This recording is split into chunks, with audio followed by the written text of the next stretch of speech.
The atmosphere inside the Viper's den was suffocating, a nauseating mixture of stale beer, lingering cigarette smoke that defied the smoking ban, and the sharp, acidic scent of male aggression gone rancid. It was the sole civilian drinking establishment within a 10-mile radius of Fort Ravencrest, a sun-scorched military outpost deep in the New Mexico Badlands, where soldiers came to pretend they weren't still bound by their oaths, even out of uniform. The walls were a museum of faded glory. Photographs told stories of victories past. Grenada, 1983, young warriors clutching M16s in jungle fatigues, their faces hardened with the unique certainty that only exists before you witness what bullets do to human flesh. Panama, 1989, night vision images of airborne operations, parachutes blooming like lethal flowers over hostile terrain. And always, always Desert Storm. The last clean war. The last time America had crushed an adversary so thoroughly that triumph tasted exactly as it should. Emma Harper occupied a stool at the bar's far end, a glass of water before her, condensation trickling down its sides like silent weeping. She wore canvas cargo pants the shade of desert dust and a nondescript gray t-shirt loose enough to conceal the lean, hardened muscle beneath. Her blonde hair was secured in a severe bun, darkening with perspiration at the roots. She appeared precisely as intended. A logistics contractor, one of countless faceless civilians who kept military installations operational, as forgettable as furniture. But she wasn't scrolling through her phone. She wasn't reading. She was observing. Her eyes swept the room with a predator's methodical patience, cataloging every detail. Exit strategies, body counts, distance calculations. The primary entrance, 12 feet to her left. The emergency exit near the restrooms, 23 feet behind her, partially obstructed by a pool table. The large window overlooking the parking area, reinforced glass that would require approximately 3 seconds to breach and clear. 4 men occupied the corner booth, their voices escalating with each successive round. 2 more stood at the dartboard. The bartender, an elderly man whose gait spoke of knees that had surrendered years ago, moved with practiced efficiency. Emma's right hand rested on the bar's surface, fingers executing an unconscious rhythm. Tap, tap, tap, pause, tap, tap, pause, tap, tap, tap, tap. Had anyone been paying attention, had anyone recognized Morse code, they would have identified it immediately. DTS, Delta Tango Sierra. No one was paying attention. At the corner booth, Staff Sergeant Ryan Carter held court. 34 years old and constructed like someone who'd devoted his entire existence to proving his physical dominance over everyone else. His neck was as thick as a fence post, his arms corded with muscle and decorated with tattoos that narrated their own histories. An eagle gripping an anchor on his right bicep, the Marine Corps insignia on his left shoulder, a faded purple heart on his forearm, the ink blurred at the edges like an aging bruise. He'd recently returned from Iraq, 12 months in Fallujah, where the streets reeked of cordite and burning refuse. Where every doorway might conceal an insurgent with an AK-47, where you learned to sleep lightly and wake prepared to kill. He wore his combat infantryman badge like armor. He'd earned it in Nasiriyah during the initial invasion, when the conflict was still young and warriors still believed they were liberating something. His squad surrounded him. Corporal Marcus Rodriguez, all Irish temperament and auburn hair, from Boston where loyalty was measured in bloodlines.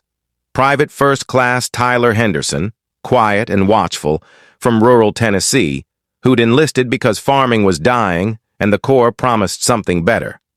Private First Class Devin Wright, barely 23, who laughed too enthusiastically at Carter's jokes because he hadn't yet learned that sometimes silence offered greater safety.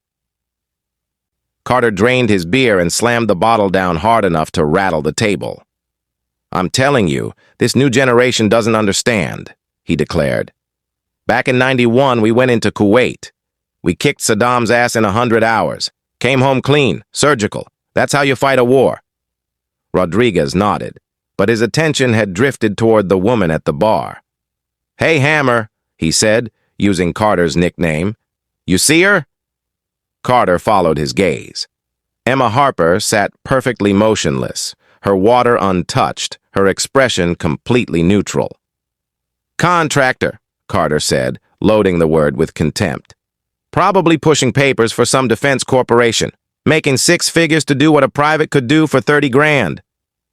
"She doesn't look like a paper pusher," Rodriguez observed. "They never do."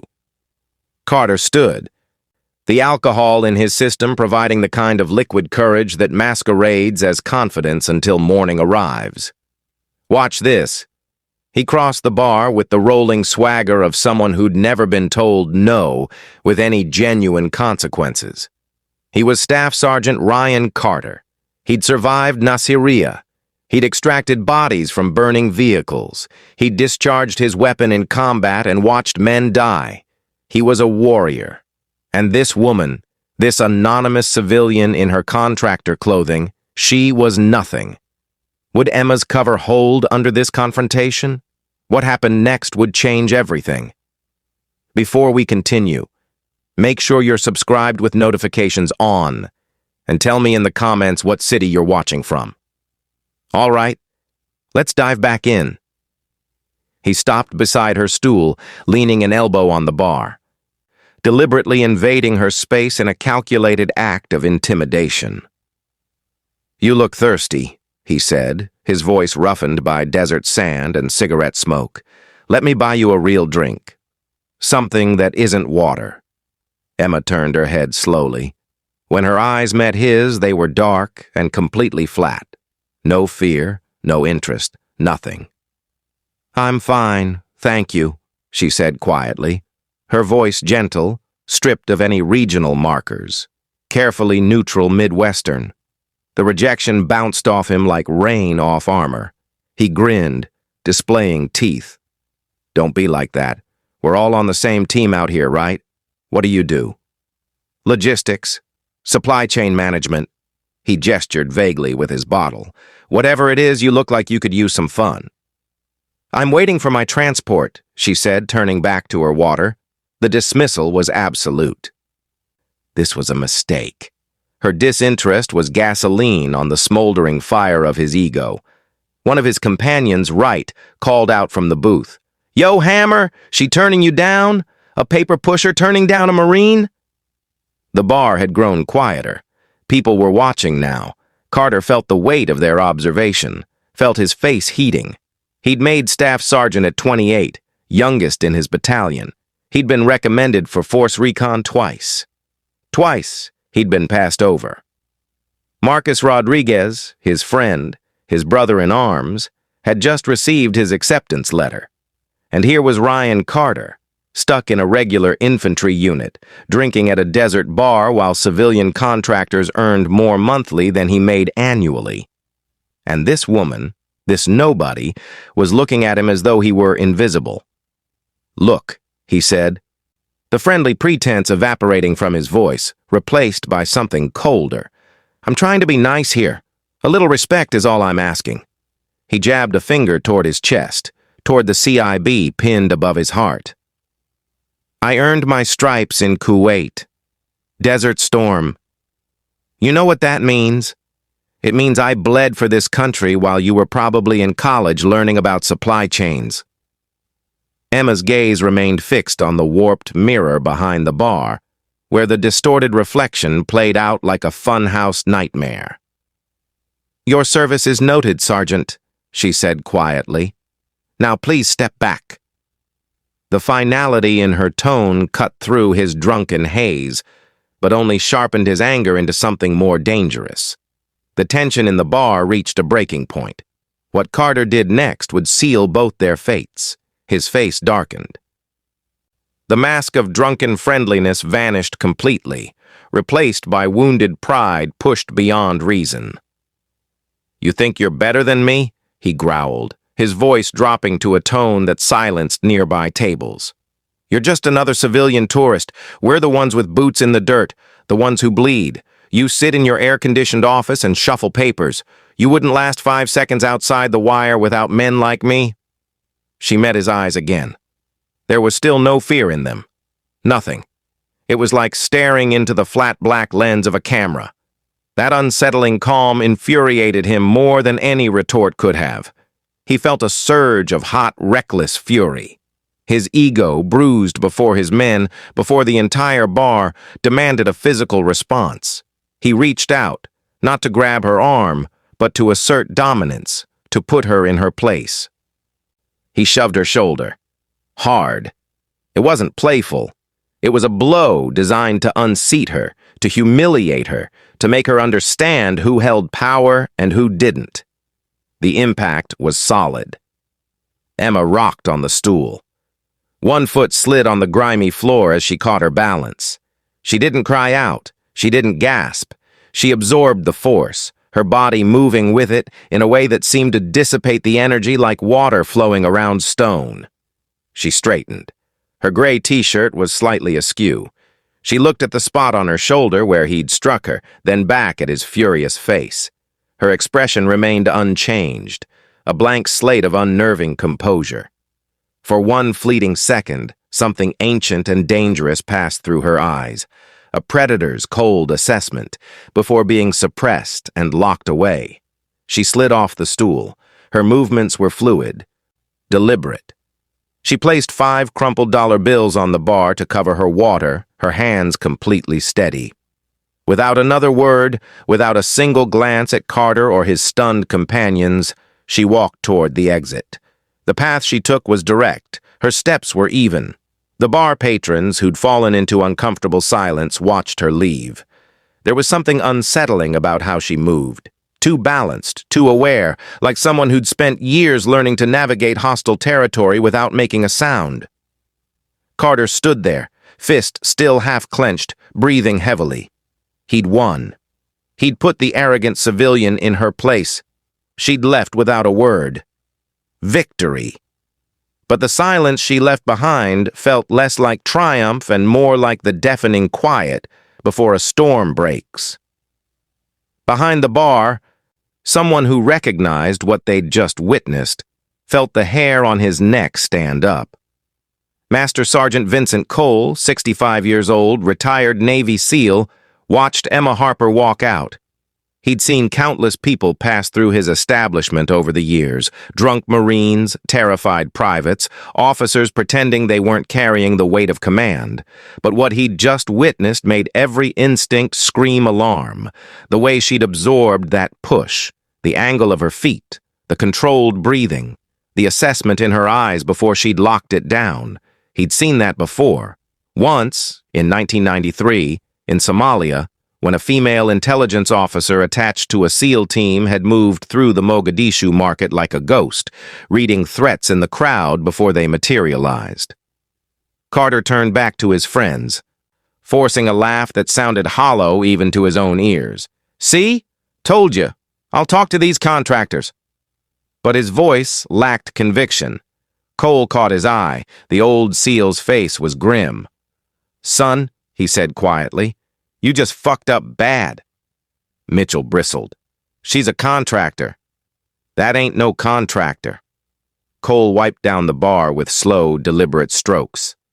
"I've seen operators before. Real ones. That's a goddamn ghost." Carter wanted to argue, but something in Cole's voice, in eyes that had witnessed things in jungles and deserts most men only had nightmares about, made him hesitate. He turned back to his beer, but the taste had gone sour, and the victory felt increasingly hollow. Outside in the parking lot, bathed in harsh sodium lights, Emma Harper stood beside a dusty pickup truck and closed her eyes. Just for a moment. Just long enough to let the suppressed rage filter through her system like poison being processed by a liver.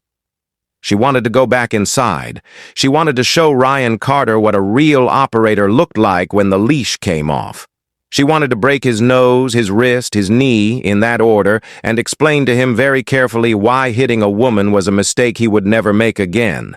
But she couldn't, because Emma Harper, logistics contractor, GS-11 equivalent, would never do that. Emma Harper was nobody. Emma Harper was invisible, and the Phantom needed to stay buried for 72 more hours. She took a long breath, released it slowly, opened her eyes. "You okay?" She turned. A woman in Air Force fatigue stood there. Senior Master Sergeant stripes on her sleeves. 40-something with the weathered face that comes from years of solving problems while everyone above you pretends they don't exist. "I'm fine," Emma said. The woman studied her for a moment. "That was Carter. He's usually not that bad." She paused. "Usually. If you need anything, I'm Senior Master Sergeant Chen, Security Forces. I can file a report." Emma almost smiled. Almost. "I appreciate that, ma'am, but I'm fine." Chen nodded slowly, but her eyes said she didn't quite believe it. "Offer stands." She started to turn away, then stopped. "Hey, where'd you learn to move like that?" Emma's expression didn't change. "Like what?" "Like someone who knows what they're doing." "I don't know what you mean." Chen held her gaze for another beat, then nodded. "Right. Well, take care of yourself out there." She walked back toward the base. Emma watched her go, filing the interaction away. Chen was sharp. Chen was dangerous in the way smart people were dangerous. That would need to be remembered. Emma climbed into the truck, knowing that tomorrow morning's meeting would go exactly as badly as she expected. The real mission was about to begin. The order arrived at 0600 hours. A crisp, formal summons delivered to her quarters by a stone-faced corporal. Report to Colonel Lawrence's office. 0900 hours. Dress professional. Emma had been awake since 0430. She'd run 5 miles through the desert darkness, completed 200 push-ups, 200 sit-ups, and 100 pull-ups on the bar she'd installed in her doorway. Then she'd showered, dressed in civilian professional attire, khaki pants, white blouse, hair in the same severe bun, and waited. Carter would be there. She knew that. He would have filed a report, or someone would have filed one for him.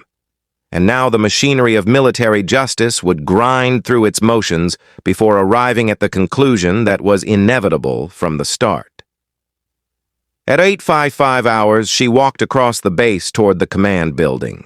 Fort Ravencrest looked like every forward operating base she'd ever seen.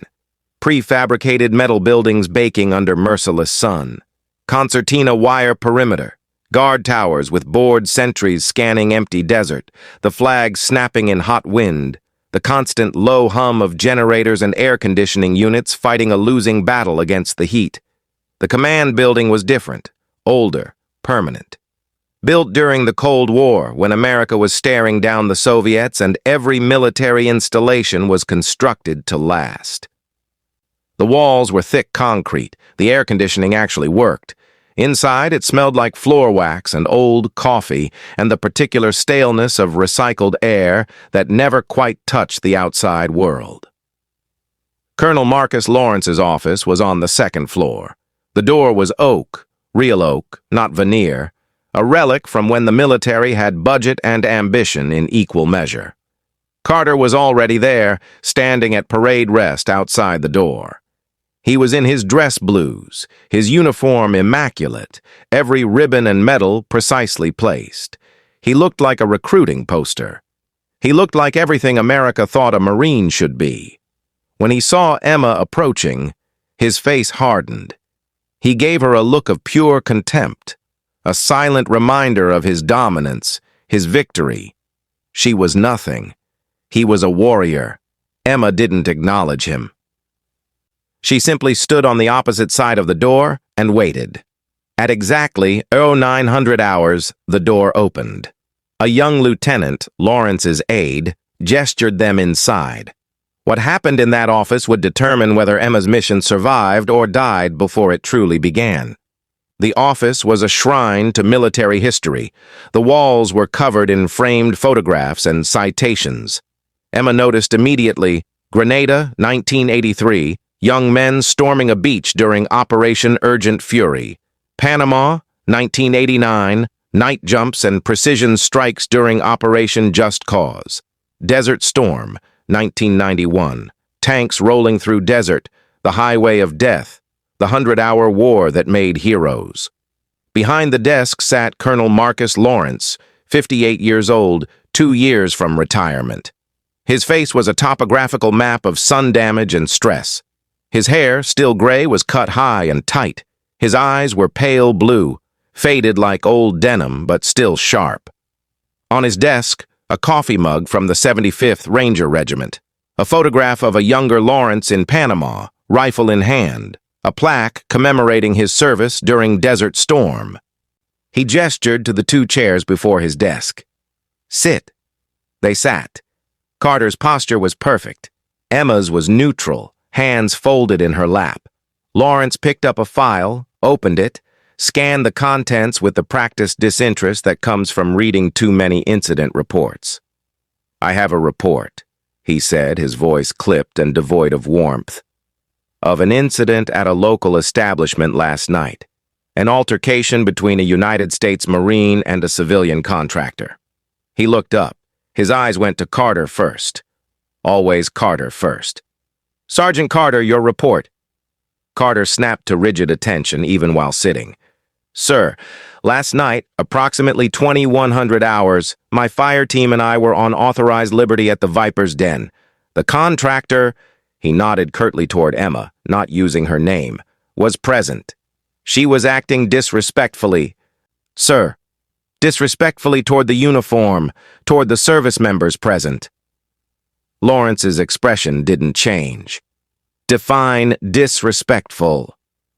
"She refused to engage in normal social interactions, sir. When I attempted to include her to bridge the civilian-military divide, she became belligerent." Carter's voice was steady, rehearsed. He'd practiced this. "I may have made incidental contact while gesturing, sir, but there was no assault. I was attempting to de-escalate a situation that she had created through her hostile attitude toward service members. It was a masterclass in sanitized truth. Every word carefully chosen, every phrase defensible. He was a decorated staff sergeant of Marines. She was a no-name paper pusher. He knew who the colonel would believe." Lawrence's gaze shifted to Emma. "Miss Harper, your version." Emma's voice was quiet but clear. "He was intoxicated. He approached me. I declined his offer to buy me a drink. He didn't accept the refusal. He became aggressive. He pushed me. I left." Sparse, factual, devoid of emotion. She offered no embellishment, no plea for justice, just the facts, delivered in a tone that suggested she expected nothing to come of them. The colonel's next words would reveal whether justice or politics would win this round. Lawrence steepled his fingers. His expression was one of profound weariness, like a man who'd seen this exact scenario play out 1,000 times and was tired of pretending the outcome would ever be different. He looked at Emma, and in his eyes was the dismissive appraisal of someone who'd already made his decision before the meeting started. He saw a liability. A civilian unaccustomed to the rough culture of a forward-deployed military base, a potential source of paperwork and headaches, someone who didn't understand how things worked out here. "Miss Harper," Lawrence said, his voice dropping into the patronizing lecture of a man explaining simple things to someone he considered simple. "This is not some corporate campus back in Virginia. This is Fort Ravencrest. This is a forward operating base in a training environment. The men here are under incredible stress. They've seen combat. They've bled for this country." He gestured toward Carter without looking at him. "These are warriors. There is a certain culture here. A certain amount of friction is to be expected when you mix combat veterans with civilian personnel." He leaned forward. "I fought in Grenada in 1983. I was there when we took Point Salines Airport. I was there when Marines died securing that beach so that American medical students could come home safe. I understand what these men go through. I understand what it means to serve." The implication was clear. "And you don't. You need to understand that and adapt to it," Lawrence continued. "Frankly, your presence here is a privilege, not a right. You're here because the Department of Defense needs logistics support, but that doesn't mean you get to dictate the terms of your interactions with service members." He paused, letting that sink in. "One more incident. One more report crossing my desk with your name on it for any reason, and your contract will be terminated. You'll be on the next transport plane back to the States. Am I clear?" He didn't ask for her side again. He didn't question Carter's story. He didn't acknowledge that a staff sergeant had put his hands on a woman half his size in anger. The case was closed before it had opened. Carter stood a little taller. The corner of his mouth twitched in a triumphant smirk. He'd been vindicated. He was the warrior. She was the problem. Emma held the colonel's gaze. Her face remained a mask of polite neutrality, professional and empty. "Yes, Colonel, I understand." "Good." Lawrence grunted. He turned his attention to Carter, and his voice hardened slightly. Not much, just enough to maintain the appearance of fairness. "Sergeant Carter, you and your men are confined to base for 72 hours. Consider it a cooling-off period. I don't want to see your face off this installation until the weekend. I don't want another incident." "Am I clear?" Carter snapped a crisp salute. "Yes, sir." A slap on the wrist. A weekend restriction. The price of putting your hands on a woman in anger, delivered by a colonel who'd already decided the woman was the real problem. "Dismissed," Lawrence said. As Emma walked out into the blinding New Mexico sun, she filed away another data point. They saw exactly what she wanted them to see. A victim. But in 72 hours, everything would change. In the parking lot, a pickup truck was waiting. Behind the wheel sat a man who looked like he'd been carved from desert hardpan and left in the sun to cure. Chief Warrant Officer Benjamin Stone retired, officially. He was 52 years old, but moved like someone 20 years younger and thought like someone who'd witnessed 20 lifetimes of bad decisions. His hair was gray at the temples, his beard full and shot through with silver. His eyes were pale green like old jade, and they missed nothing. Emma climbed into the passenger seat without a word. Stone handed her a bottle of water. She took it, drank half in one pull. "That bad?" he asked, his voice gravel and whiskey, roughened by years of shouting over helicopter rotors and gunfire. "Lawrence sided with Carter, threatened to terminate my contract if there's another incident." Stone nodded slowly. He'd expected that, too. "Lawrence is old school. Came up through Grenada and Panama. He sees a woman contractor and sees a problem he doesn't need." "I could have handled Carter," Emma said quietly. "I know you could have. But Emma Harper, logistics analyst, couldn't. And that's who you are for 72 more hours." He reached into the center console and pulled out an encrypted phone, the kind that looked like a regular smartphone but was anything but. He handed it to Emma. The screen showed a single text message. "Asset confirmed. Codename Viper. Embedded as Allied Liaison. ETA 1800 tonight." Emma read it twice, committing every detail to memory, then deleted it. "He's really coming. He's really coming. And when he does, we have 72 hours to determine if he's our mole or just a very unlucky Iraqi officer." Stone pulled the truck out of the parking lot, heading toward the logistics compound on the far side of the base. "Mission first, Emma. Your ego can take a hit." "It's not my ego I'm worried about." "I know." He glanced at her. "This reminds me of Panama, '89.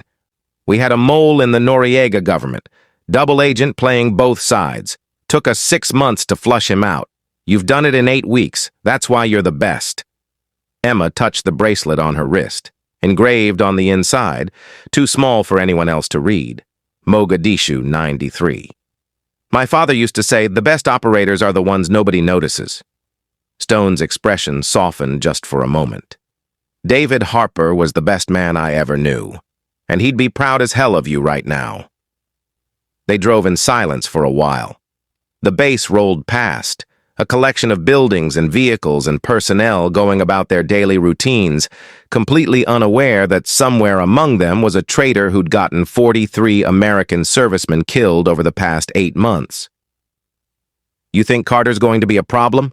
Stone asked. "No. He thinks he won. He'll stay away from me. And Lawrence is 2 years from retirement and terrified of anything that might derail his pension. I'm a threat to his stability. He'll ignore me unless I force him not to." Stone nodded. "Good. Stay invisible. Stay boring. In 72 hours, Viper either runs, talks, or dies. After that, you're done here." And then the Phantom goes back to being a ghost. But Emma's carefully maintained cover was about to face its first real test. And Senior Master Sergeant Chen was asking dangerous questions. He pulled up outside Emma's quarters, a converted shipping container outfitted with a cot, a desk, a laptop, and not much else. It was Spartan. It was anonymous. It was perfect. Emma got out, then leaned back in through the window. "Ben, thank you. For everything." Stone's face was grim.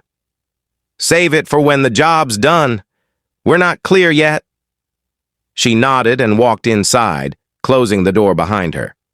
Inside her quarters, Emma sat at her desk and powered up the laptop. The screen displayed logistics manifests, shipping schedules, inventory reports, boring, bureaucratic, exactly what a GS-11 contractor would be working on.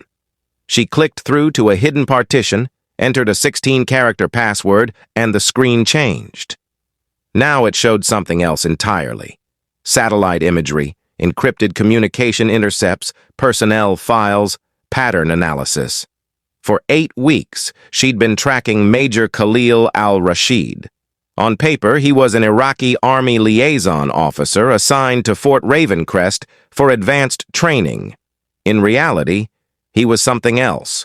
The question was, what? The evidence was circumstantial but damning.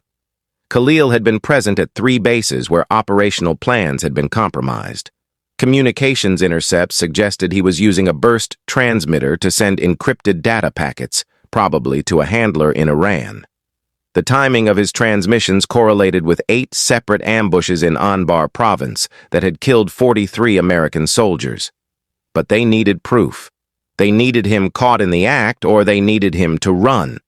And they needed it before he disappeared into the vast network of Iraqi expatriates and intelligence assets scattered across the Middle East. Emma pulled up his file. The photograph showed a man in his early 40s, handsome in a rough way, with careful eyes and a smile that didn't quite reach them. His background claimed he'd been an Iraqi army captain during the initial invasion, had surrendered at Al-Qut, had been vetted and cleared for cooperation. But Emma had spent years learning to read the details that files left out. And there were details here that didn't add up. She zoomed in on the photo, studying his hands. Calluses in the wrong places for a regular army officer. Too much hand-to-hand training, the kind of conditioning that came from Russian or Iranian special operations schools, not Iraqi military academies. His watch in one photo, an Omega Seamaster, $8,000 new. Iraqi Army salary, $400 a month. He'd been wearing that watch for at least 3 years based on the wear pattern. A knock on her door. Emma closed the laptop instantly, the screen reverting to boring logistics data. "Come in." Senior Master Sergeant Chen stepped inside, her face neutral but her eyes sharp. "Miss Harper, just wanted to check in. Make sure you were settling in okay after this morning." Emma kept her expression professional. "I'm fine, Sergeant. Thank you for asking." Chen nodded slowly, but she was looking around the room, taking in the Spartan accommodations, the lack of personal touches, the carefully maintained anonymity. "You know, I've been on this base for 3 years. Seen a lot of contractors come and go. Most of them, they bring pictures of their families, their pets. They make it home. I prefer to keep work and personal separate." "Right." Chen took a step closer. "I was security forces in Iraq. 3 tours. You know what I learned? The people who keep the strictest separation between work and personal, they're either running from something or running toward something. Which one are you? Emma met her eyes. I'm not running anywhere, Sergeant. I'm just doing my job. Chen held her gaze for a long moment. Then she nodded. Fair enough, but my offer stands. If you need anything, you let me know. Women look out for each other out here, even if we can't always say why. I appreciate that. Chen turned to leave, then stopped at the door. One more thing. That Morse code you were tapping at the bar last night, DTS. She smiled faintly. My husband was a comm specialist. He taught me Morse when we were dating, said it was romantic. Her smile widened slightly. What's DTS stand for? Emma's expression didn't flicker. I don't know what you mean. Right. Sure you don't. Chen opened the door. Take care of yourself, Miss Harper. This base has a way of chewing people up if they're not careful. She left. Emma sat very still, replaying the conversation. Chen was smart. Chen was observant. Chen was exactly the kind of person who could blow an operation wide open just by asking the right questions at the wrong time. She made a mental note. Chen, potential threat, monitor. At 1800 hours, exactly as scheduled, the man they'd been hunting for 8 weeks arrived at Fort Ravencrest. And Emma would discover that Viper was far more dangerous than anyone had imagined. The rest of the day passed in a fog of carefully maintained boredom. Emma attended meetings about supply chain logistics. She reviewed shipping manifests. She answered emails about requisition forms.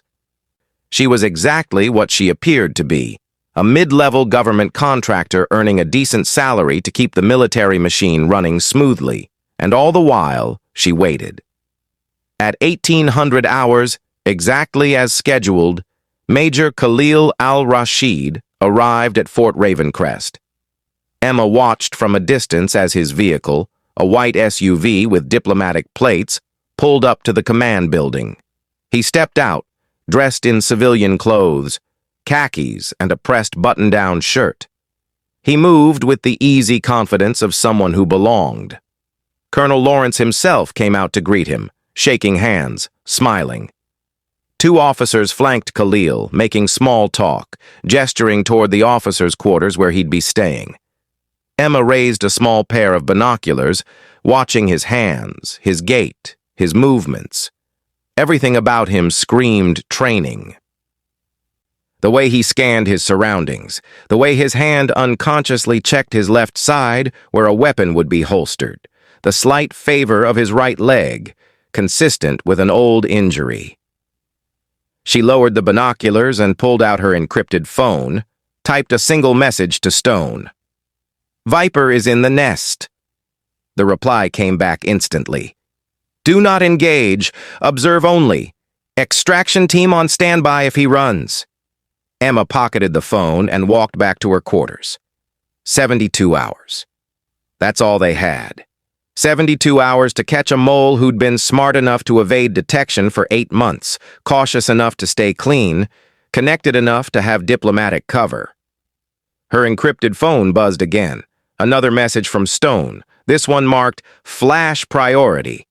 She opened it, read it twice. Her blood went cold. Langley confirms facial recognition. Subject is not Khalil al-Rashid. True identity, Hassan al-Malik. Former Iraqi Republican Guard. Fedayeen Saddam. Trained GRU facility, Chechnya, 1998-2001. Expert in intelligence tradecraft and infiltration. Wanted for war crimes, Halabja, 1988. He's not a defector, Emma. He's an assassin. Emma stared at the screen. The man Colonel Lawrence had just welcomed with a handshake. The man who would be sleeping in officers' quarters 50 yards from the TOC wasn't an ally. He was a weapon, and he was aimed directly at the heart of Fort Ravencrest. She typed back, Does Lawrence know? Stone's reply was immediate, negative, and we can't tell him. If Al-Malik suspects we're on to him, he'll vanish. You're our only play. 72 hours, Ghost. Observe and report. Do not engage unless he runs. Emma deleted the messages and pocketed the phone. 72 hours to watch a killer who'd gotten 43 Americans murdered. 72 hours to play the helpless contractor while a wolf walked free among the sheep. 72 hours before the mission window closed and Hassan al-Malik disappeared into the wind. Emma Harper, logistics analyst, filed paperwork and tried not to think about how badly she wanted to put a bullet in a traitor's skull. But the Phantom, the operator who lived in the shadows behind Emma's eyes, was already counting down, already planning, already preparing for the moment when the mask would come off and the ghost would be allowed to hunt. 72 hours. The clock was ticking. The attack came 72 hours later, at exactly 1427 hours on a Thursday afternoon. When the sun hung like a white-hot coin in a bleached sky, and the desert air shimmered with heat that made distant objects waver like mirages. Emma Harper was in the base gym, a converted warehouse that smelled like rubber mats and old sweat and the metallic tang of iron weights. She was alone. Most personnel avoided the gym during the heat of the day, preferring to work out in the early morning or late evening when the temperature dropped below unbearable. She preferred it this way. Alone meant no questions, no eyes tracking her movements, no one wondering why a logistics contractor could do 20 pull-ups without breaking a sweat, or why her footwork during rope climbs looked like something taught in special operations schools. She was midway through her third set of tire flips, the massive rubber tractor tire leaving sweat prints on the concrete each time she heaved it over, when Corporal Marcus Rodriguez walked past the open bay door. He stopped, stared. His expression shifted from casual disinterest to something else. Confusion, suspicion. Contractors didn't train like that. Contractors didn't move with that kind of controlled violence, that kind of purpose. Their eyes met for a brief second. Emma kept her face neutral, betraying nothing. Rodriguez nodded slowly, like a man filing away information he didn't quite understand, and kept walking. She made a mental note. Another person asking silent questions. Another potential complication. She was reaching for the tire again when the lights went out. Not flickered, not dimmed. Went completely black in the space between one heartbeat and the next. The gym's industrial fans died mid-rotation. The hum of the air conditioning, that constant background noise that every building on base generated, simply stopped. In the sudden silence, Emma could hear her own breathing, could hear the distant confused voices of personnel stepping out of buildings, wondering what happened. She counted in her head, 1, 2, 3, 4, 5. The backup generators should have kicked in by now. Standard military protocol, primary power fails, diesel backups engage within 5 seconds. But there was nothing. Just silence and the oppressive heat already starting to build. Emma moved to the gym entrance, her eyes adjusting to the bright sunlight outside. Across the base, she could see soldiers and airmen emerging from buildings, looking around in confusion. No power anywhere. Total blackout. This wasn't a simple failure. This was deliberate. Her mind raced through the possibilities. Primary generators offline meant someone had sabotaged the fuel lines or the control systems. Backup generators not engaging meant the same sabotage, executed simultaneously. That required inside knowledge. That required planning. Then she heard it. A series of dull, percussive thumps from the direction of the western perimeter, not the loud crack of IEDs or mortars. Something else, something quieter but far more professional. Suppressed heavy-caliber rifle fire, disciplined, controlled. The sound of operators executing a planned assault. Emma's entire body shifted. The civilian contractor posture fell away like a discarded coat. Her shoulders squared, her stance widened, her eyes, which had been carefully maintaining the mild expression of someone moderately concerned, now turned cold and calculating. From the direction of the main gate, a massive explosion. The ground shook. A column of black smoke billowed into the sky, thick and oily. Car bomb or shaped charge. Big. Designed to draw attention, pull resources, create chaos. The base sirens finally screamed to life, but Emma knew the truth. Fort Ravencrest was under coordinated assault, and she was the only one who could stop it. The base sirens wailed, powered by independent battery systems, filling the air with a sound designed to trigger instant panic, to send personnel scrambling for weapons and cover. Emma watched the smoke rising from the main gate. Classic diversion. The real attack would be somewhere else. She thought about the western perimeter, those suppressed shots. The section of fence line she'd identified during her surveillance, the blind spot obscured by a shallow wadi. The place where someone with inside knowledge would breach if they wanted to infiltrate undetected. Viper had given them the blueprint. He'd sold them Fort Ravencrest's vulnerabilities, and now they were exploiting every single one. She sprinted toward her quarters, her movements no longer those of a cautious civilian, but of someone who'd spent years learning how to move fast in hostile territory. She covered the 100 yards in under 15 seconds. Inside, she grabbed the go bag she kept under her cot, opened it. Inside, trauma kit, tactical gloves, encrypted radio, extra magazines for weapons she wasn't supposed to have. She strapped on the gloves, clipped the radio to her belt, and ran back out. She needed a weapon. The armory was on the far side of the base, impossible to reach. But Fort Ravencrest had armed security forces patrols, and in chaos, there was opportunity. She ran toward the sound of gunfire, toward the western perimeter where the real fight was happening, while everyone else rushed toward the smoke and noise at the main gate. The bodies started appearing 50 yards from the perimeter. An airman in security forces fatigues lay sprawled beside his patrol vehicle, his M4 rifle on the ground beside him. Emma dropped to one knee, pressed 2 fingers to his neck. No pulse. The body was still warm. He'd been dead less than 2 minutes. She looked at his face. Young, maybe 24, slack with the kind of surprise that comes when death arrives faster than recognition. His name tape read, Williams, Airman First Class, Derek Williams from Ohio, who'd probably joined the Air Force to pay for college and see the world, and never imagined he'd die in a desert in New Mexico during what was supposed to be a routine training assignment. Emma closed his eyes gently. "I'm sorry," she whispered. Then she took his rifle. The M4A1 felt like coming home. The weight of it, the balance, the familiar arrangement of controls.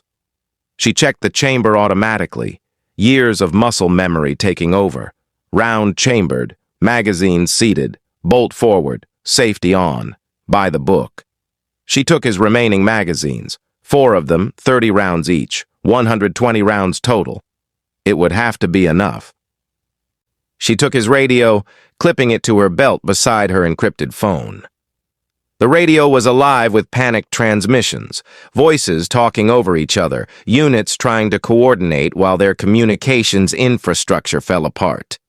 "Multiple breaches, Sector Charlie 4. We need backup. QRF is pinned at the main gate. They can't move. Heavy machine gun fire. Teoke, this is Delta 7. We have casualties. We need... All units, this is Taki. We have lost satellite comms. We are operating on tactical net only. Acknowledge." The chaos in those voices told Emma everything she needed to know. Fort Ravencrest's command and control had been decapitated. The attackers had done exactly what she would have done. Cut the head off first, blind the leadership, let the body thrash around uselessly while you executed your real objective. And what was their real objective? The Teoke, the Tactical Operations Center, where Colonel Lawrence and his staff were probably right now, trying desperately to coordinate a defense with half their systems down and no clear picture of what they were facing. Where Viper was probably right now, having maneuvered himself into exactly the right position to complete his mission. Emma started moving, using the maintenance corridors she'd mapped during her 2 months on base. She was no longer Emma Harper.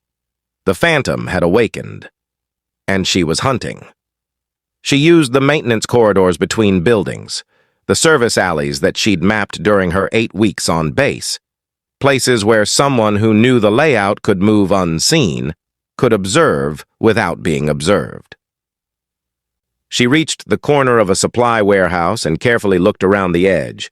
50 yards away, 2 figures in black tactical gear were advancing down the main road, using professional bounding overwatch.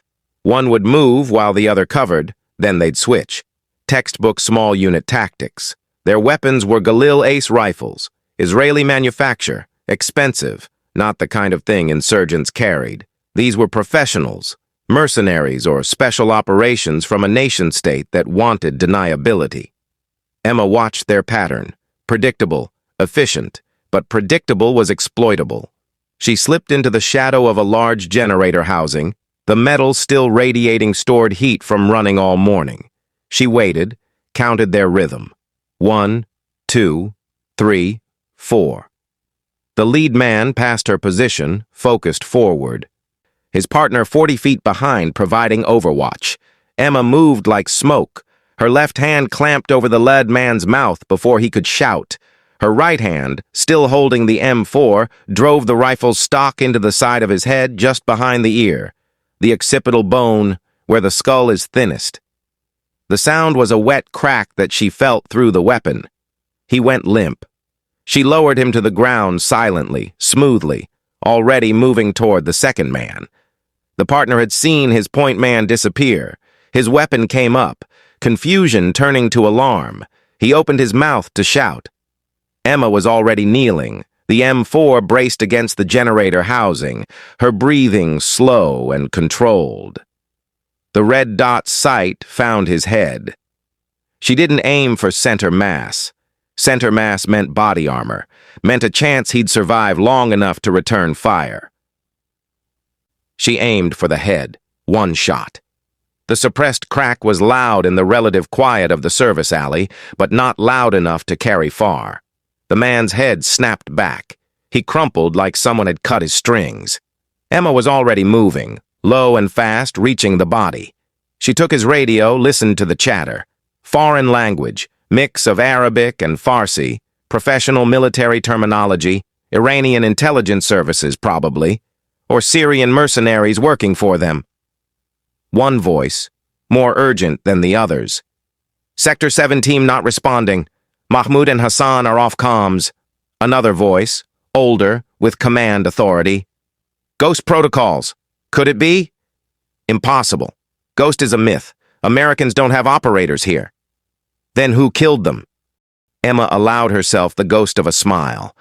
They knew about the phantom. They'd come prepared for the possibility, but preparation and reality were very different things. She continued through the base, moving from cover to cover, reading the tactical situation like a book written in blood and cordite. And then she saw something that made her blood run cold. Staff Sergeant Carter and his squad, pinned down and about to die. She reached a vantage point atop a supply warehouse, climbing an external maintenance ladder with the M4 slung across her back. From here, she could see a large section of the base. The tactical picture became clear. At the main gate, she could see muzzle flashes. The Quick Reaction Force, the base's emergency response team, was pinned down by a heavy machine gun firing from somewhere in the smoke and chaos. They couldn't advance. They couldn't retreat. They were combat ineffective. Closer to her position, she spotted movement near the motor pool. A fire team, 4 men moving with the kind of coordination that spoke of hundreds of hours of training together. And there, 200 yards away near the administration building adjacent to the talk, she saw what made her decision inevitable. Staff Sergeant Ryan Carter and his squad were caught in the open, pinned behind a Humvee. She could see them clearly through her rifle's optic. Carter firing controlled bursts, trying to suppress an enemy position. Rodriguez working frantically on someone who was down, blood visible even from this distance. Henderson returning fire, his movements jerky with adrenaline and fear. They were trapped. And the weapon that had them pinned was a PKM machine gun on the roof of the admin building, a Russian-made belt-fed monster that could chew through soft cover like paper. The gunner was good. Every time Carter's squad tried to move, the PKM would roar to life, kicking up dust and concrete fragments, forcing them back down. Emma watched, calculated. She had choices here. She could leave them. Carter was an asshole who'd assaulted her and gotten away with it. Lawrence had sided against her. They'd made it clear she was unwelcome, unimportant, disposable. She could let them die and complete her mission. The mission was what mattered. The mission was everything. But she watched Carter trying to cover his wounded man, watched Rodriguez desperately applying a tourniquet, watched these Marines fighting for their lives, and she made a different calculation. The mission was to protect Americans. That was the mission, not to protect Americans she liked, or Americans who treated her well, or Americans who deserved it. All Americans, even assholes like Ryan Carter. She studied the admin building. The PKM gunner was focused on Carter's position, his attention completely fixed on maintaining suppression. He had 2 feeders with him, loading ammunition belts, watching his sectors. Emma marked the distance, 340 meters. The M4's effective range was 500 meters, but accuracy dropped significantly past 300, and she needed accuracy. She needed to get closer. There was a fire escape on the back of the admin building, hidden from the gunner's line of sight. If she could reach it without being spotted, she could climb to the roof and take them from behind. Big if. She climbed down from the warehouse, moved through another maintenance corridor, crossed an open space at a dead sprint, and reached the base of the admin building. Her heart was hammering now, adrenaline flooding her system, but her hands were steady. The fire escape was old steel, the paint peeling, the metal hot enough to burn. She started climbing, fast but controlled, each step placed deliberately to minimize noise. She was halfway up when she heard shouting below. She looked down. 2 attackers had spotted her. They were raising their weapons, shouting in Arabic. Emma didn't hesitate. She kept climbing. Bullets sparked off the metal railing, the whine of ricochets loud in her ears. One round passed so close to her head she felt the pressure wave. She reached the top of the ladder and rolled over the parapet onto the roof. The 3 men at the PKM were starting to turn, alerted by the gunfire, but they were still focused on Carter's position. Emma had maybe 3 seconds before they fully processed the new threat. She didn't waste time with precision.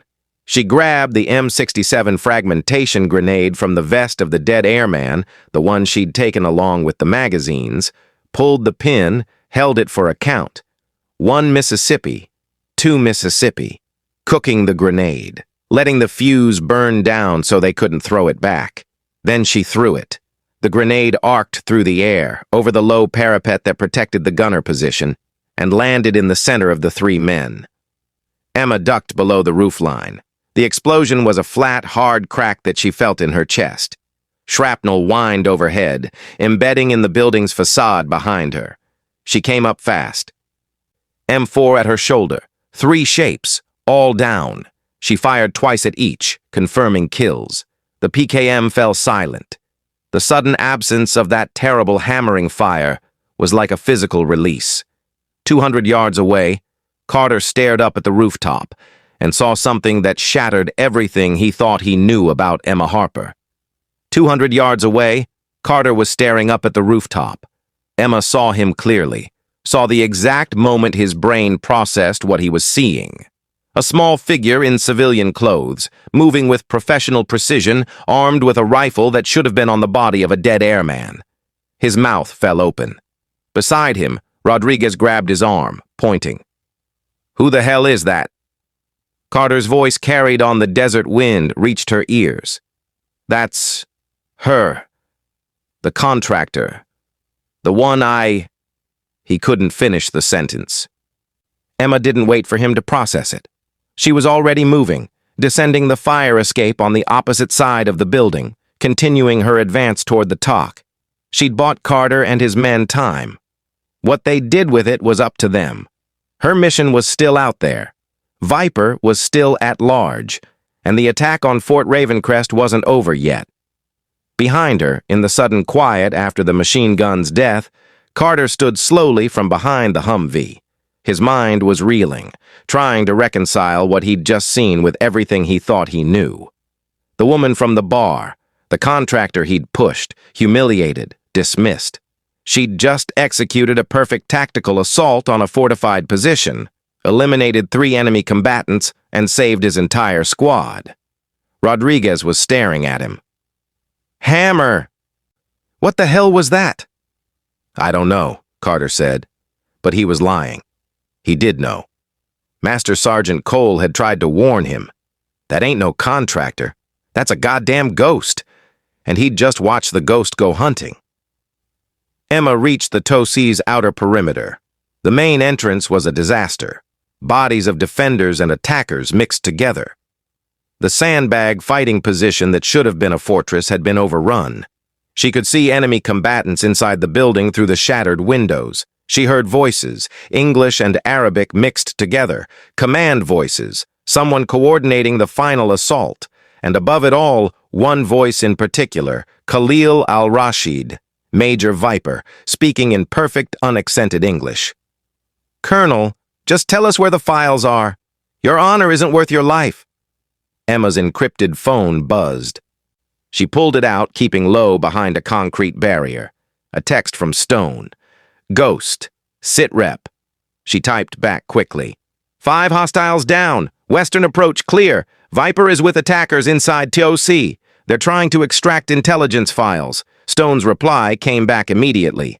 "I'm inbound, stacking at north entrance." "You?"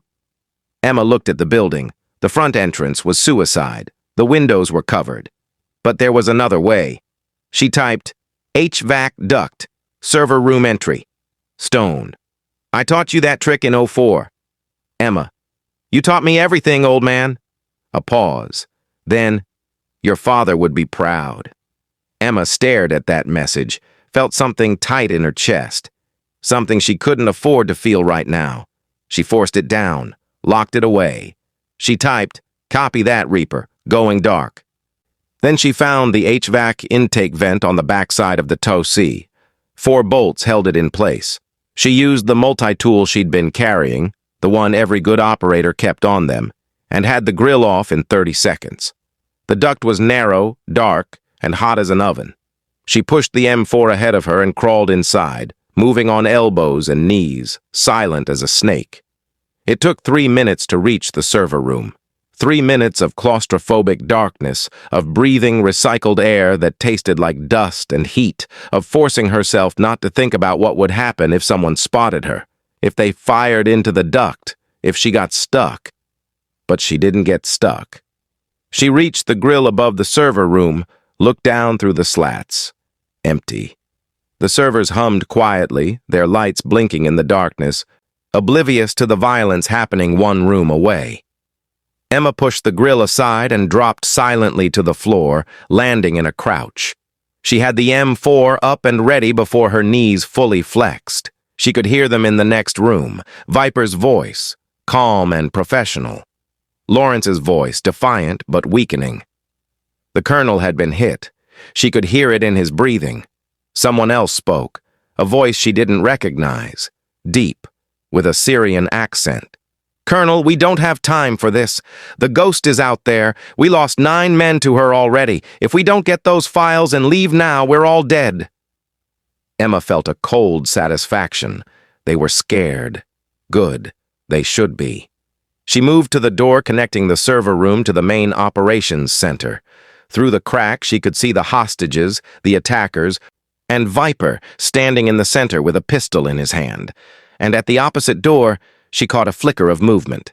Stone, stacking up for entry, waiting for her signal. She moved to the door connecting the server room to the main operations center, tested it gently.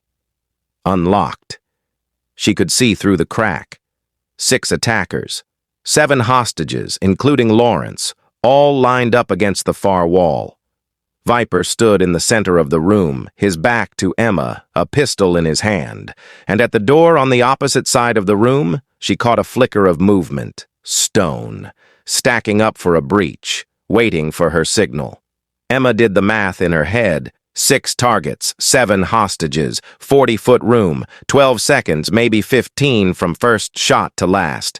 The window between success and catastrophe was razor thin. She caught Stone's eye through the door window, raised her hand, counted down on her fingers. 3, 2, 1. On 0, everything happened at once. Stone breached the north door with a flashbang. The world turned white and deaf. Emma came through the server room door, firing, not spraying. Each shot was a distinct, calculated decision. Target priority, hostage guards first, command last. The guard on the left. 2 shots, both to the head. His body armor was irrelevant. He dropped. Pivot. The guard on the right. 2 shots. Same result. The hostage guard at the center. 1 shot to the throat where armor didn't cover. He went down choking. 5 rounds expended, 115 remaining. 3 targets left. Viper was spinning, fast, his pistol coming up. His shots went wild, panic overriding training. 1 round passed close enough to Emma that she felt the air displacement. Another grazed her left forearm, a burning line of pain that she ignored. She closed the distance, got inside his weapon's effective range, grabbed his wrist with her left hand, twisted. His bones snapped with a sound like dry wood breaking. The pistol clattered to the floor. He screamed, the sound high and disbelieving. "You're the Phantom! Impossible!" Emma's voice was flat, cold, empty of everything except purpose. "Believe it!" She drove her knee into his solar plexus. He doubled over, the air exploding from his lungs. She brought the edge of her hand down on the back of his neck, pulling the blow just enough to render him unconscious instead of killing him. He collapsed. Emma was already moving, clearing the remaining threats, but Stone was faster. The other 2 attackers were already down, Stone standing over them, his MK-18 still tracking for additional targets. The entire engagement had lasted 7 seconds. The hostages stared at Emma with expressions that ranged from shock to terror to something approaching religious awe. They'd just watched a woman in civilian clothes execute a room-clearing operation that would have done credit to any Tier 1 unit in the world.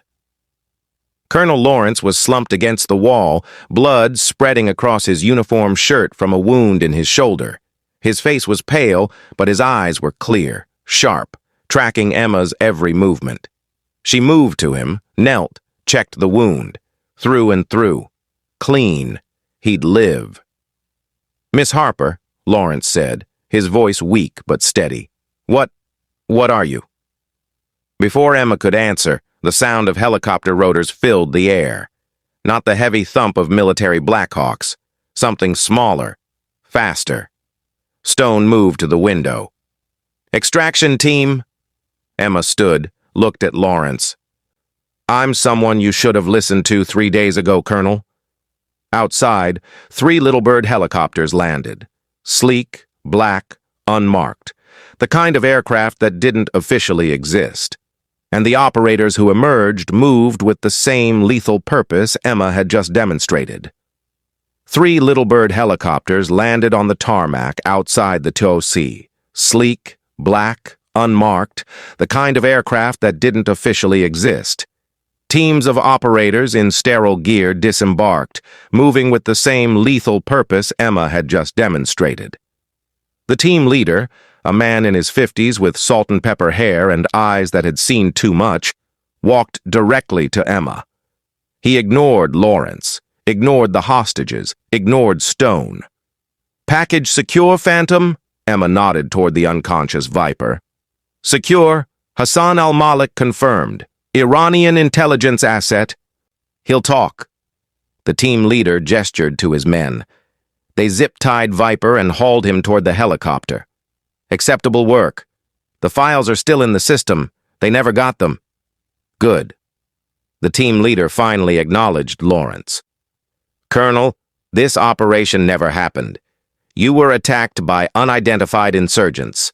Your quick reaction force repelled them with assistance from unidentified coalition partners. Miss Harper resigned yesterday for personal reasons. Are we clear? Lawrence looked at Emma, at Stone, at the bodies on the floor, at the efficient, terrifying operators who'd appeared from nowhere. Crystal clear, he said quietly.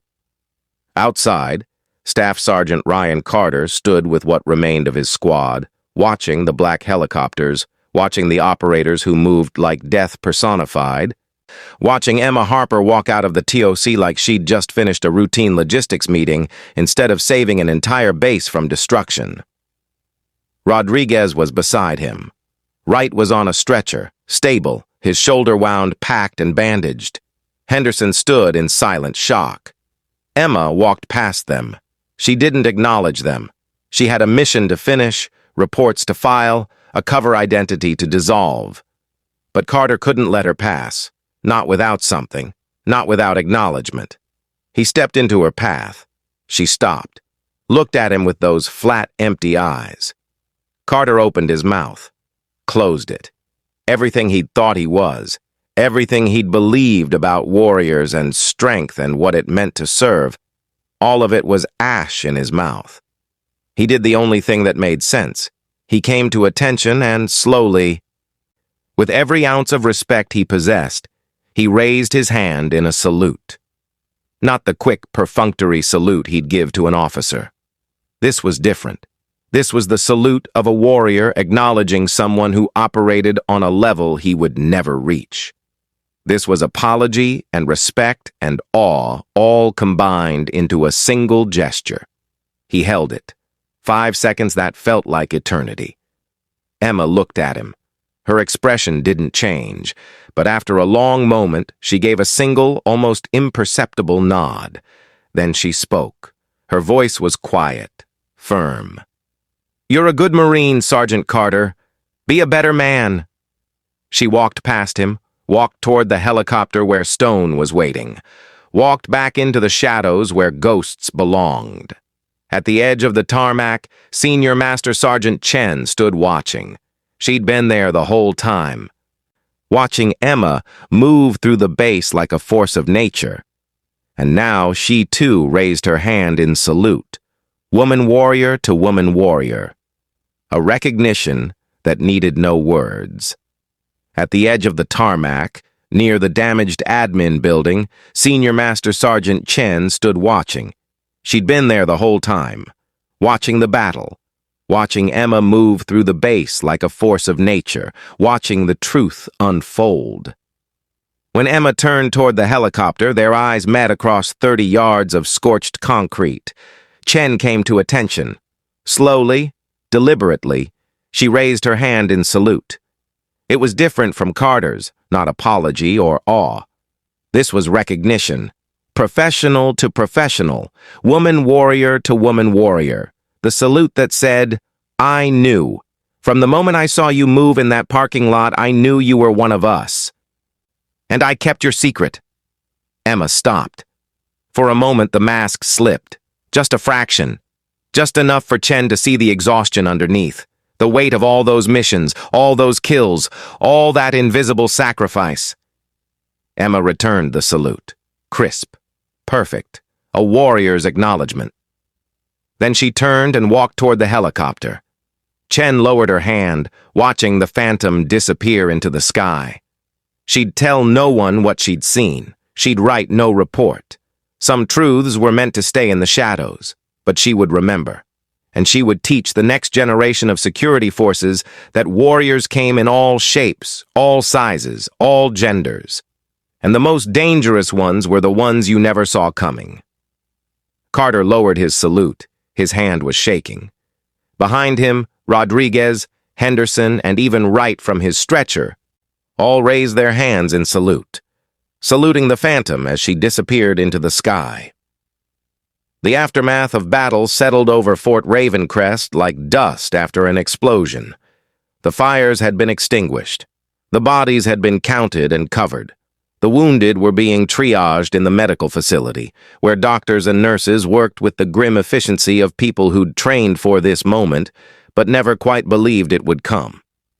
The base looked like a war zone because it had been a war zone. Bullet holes stitched across building facades, shattered windows, scorched concrete where grenades had detonated. The acrid smell of cordite and burnt plastic hung in the air, mixing with the ever-present desert dust.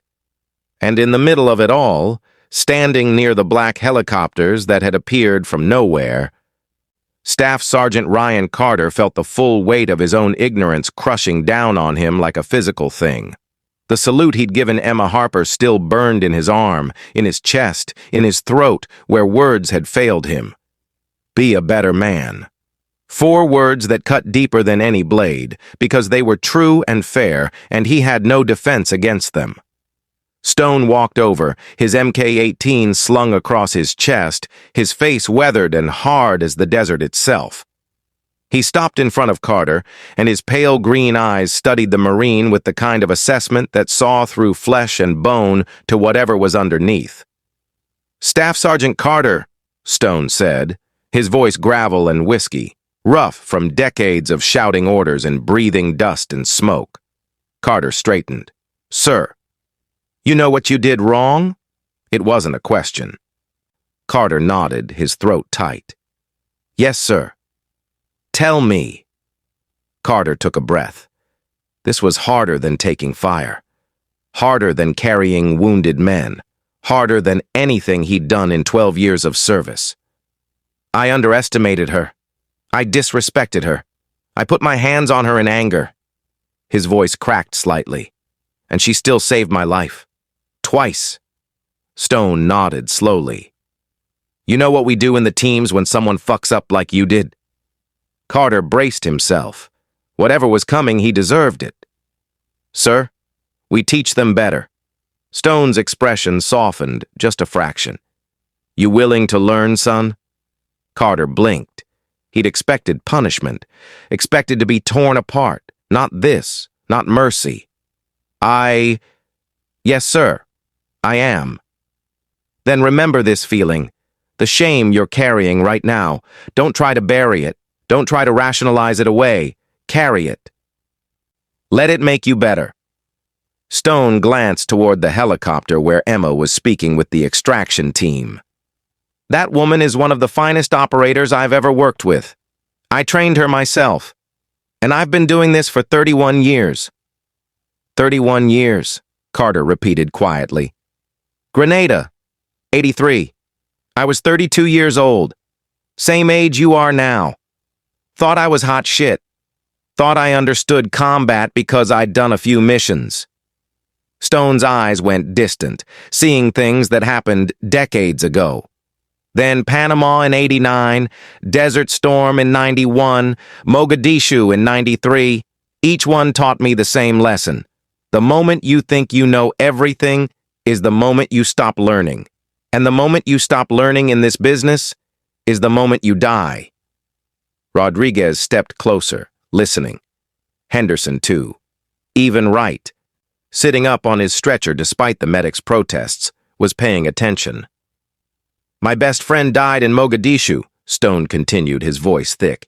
"David Harper, Marine Scout sniper, best shot I ever saw, best man I ever knew." He looked at Carter. "He had a daughter. She was 22 when he died. She joined the agency because she wanted to honor his memory, wanted to do what he did, protect Americans." The pieces clicked together in Carter's mind. Emma Harper. "Emma Harper," Stone confirmed. "I trained her because I promised David I'd watch out for her if anything happened to him. That was 10 years ago. She's been operational for 5 years. Every mission perfect. Every target eliminated or captured. Every American asset she was assigned to protect still breathing." He paused. "Until tonight, when she almost got killed because a drunk Marine couldn't handle rejection." Carter felt sick. The realization of what he'd put her through, the danger, the mission she was running, all of it while enduring his assault and Lawrence's injustice. And she'd still saved them. Carter felt sick. The wound she'd carried, the mission she was running, the danger she'd faced. All of it while maintaining her cover, while enduring his assault. while accepting Lawrence's injustice, and she'd still saved them. "I don't deserve her forgiveness," Carter said quietly. "No, you don't." Stone's voice was flat. "But she gave it to you anyway. You know why?" Carter shook his head. "Because that's what warriors do. Real warriors, not the kind who prove themselves by picking fights with women in bars. The kind who save people who don't deserve saving because the mission is bigger than personal grudges." Stone's eyes bored into Carter. "She saved you because you're American, because you wear the uniform, because protecting you was her job, not because she liked you, not because you earned it, but because that's who she is." Rodriguez spoke up, his voice rough. "Chief Stone, my uncle served with you, Robert Sullivan." Stone's expression changed, softened. He turned to Rodriguez. "Bobby Sullivan, Delta operator. October 4th, 1993. He died covering our exfil from the Baccara market. Took 3 rounds meant for me." Rodriguez's eyes were wet. "You knew him." "I knew him. He was the best door kicker I ever worked with. Had this laugh, this big Irish laugh that could fill a room." Stone's voice was thick with old grief. "I think about him every day. Wonder if I'm living up to what he paid for me to live." "He'd be proud of you," Rodriguez said. Stone looked at Emma, still standing by the helicopter. "He'd be proud of her, too. David Harper's daughter, Bobby Sullivan's goddaughter. She's got both of them in her. Their courage, their skill, their dedication to protecting people, even when those people don't deserve protection." The weight of that legacy settled over Carter like a burial shroud. He'd assaulted the daughter of a fallen hero, saved by a man whose friend had died protecting him. The generational link between warriors stretched back decades, and he'd nearly broken it through his own arrogance. "What do I do now?" Carter asked, his voice small, lost. "You become a better man," Stone said. "You learn from this. You teach the men coming up behind you. You make sure no one else makes the mistakes you made." He put a hand on Carter's shoulder. Heavy. Paternal. "You don't get redemption, son. You just get the opportunity to do better. Starting now. Starting every day for the rest of your life." Carter nodded. It wasn't forgiveness. It wasn't absolution. But it was a path forward, and that was more than he deserved. Stone turned to all of them. "Carter, Rodriguez, Henderson, Wright, you men fought well today. You held your position. You protected each other. That counts for something. Remember that. But when you remember the rest." He walked away, back toward the helicopters, leaving 4 Marines standing in the dust with a lesson that would haunt and shape them for the rest of their lives. Colonel Marcus Lawrence sat on the running board of an ambulance, his shoulder bandaged, his arm in a sling, watching the black helicopters prepare for departure. A medic was trying to convince him to go to the hospital. He was ignoring her. Stone approached. Lawrence looked up, and something in his face, pride maybe, or defiance, crumbled when he saw the expression on Stone's face. "Chief Warrant Officer Stone," Lawrence said, his voice weaker than before, roughened by shock and blood loss. "We served together. Desert Storm. Highway 80.